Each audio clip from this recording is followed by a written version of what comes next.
জলাবদ্ধতা নিরসন ও পরিত্যক্ত ড্রেনেজ পরিষ্কারে এবার মাঠে নেমেছে লালমনিরহাটের পাটগ্রাম উপজেলার রক্তকণিকা স্বেচ্ছাসেবী সংগঠন।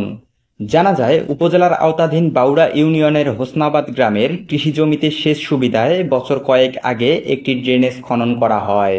তবে খননের বেশ কিছুদিন সেটি সেচ সুবিধার্থে কাজে লাগলেও গত কয়েক বছর যাবৎ পরিত্যক্ত অবস্থায় পড়ে থাকায় জলাবদ্ধতা, কাদা ও দুর্গন্ধ ওই এলাকার পরিবেশ রক্ষার্থে ব্যাঘাত ঘটাচ্ছে। পরে বিষয়টি জানতে পেরে ছুটে যান রক্তকণিকা স্বেচ্ছাসেবী সংগঠনের একদল উদ্যমী তরুণ। তারা দীর্ঘ সময় ধরে পরিষ্কার করেন পরিত্যক্ত সেই ড্রেনেজ।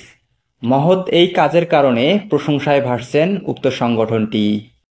একটা জঙ্গল দিয়ে খালি মুন্দি গেছি, তো পাটগ্রাম থেকে যে আমার ভাই ঘর আসছে, যে খুব ভালোভাবে কাজ করিয়া। এ সময় উপস্থিত ছিলেন অতিরিক্ত কৃষি অফিসার ও বাউড়া ইউনিয়নের প্রশাসক মোহাম্মদ হারুন মিয়া, বাউড়া ইউনিয়নের ৯ নং ওয়ার্ডের ইউপি সদস্য হাবিবুর রহমান মানিক, রক্তকণিকা স্বেচ্ছাসেবী সংগঠনের উপদেষ্টা সেলিম হোসেন সহ আরো অনেকেই।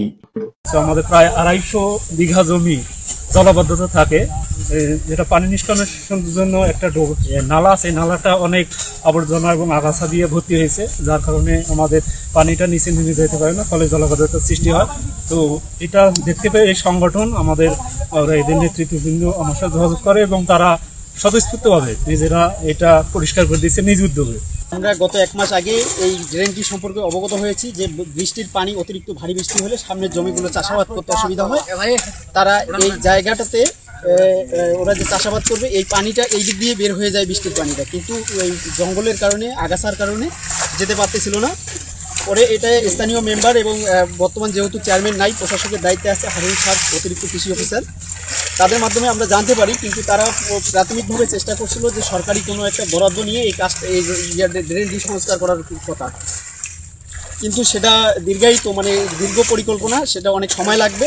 কিন্তু বর্তমানে যেহেতু চাষাবাদ করতে অসুবিধা হচ্ছে, সেক্ষেত্রে আমাদের সংগঠনের পক্ষ থেকে আমরা এটা পরিষ্কার করে দিচ্ছি।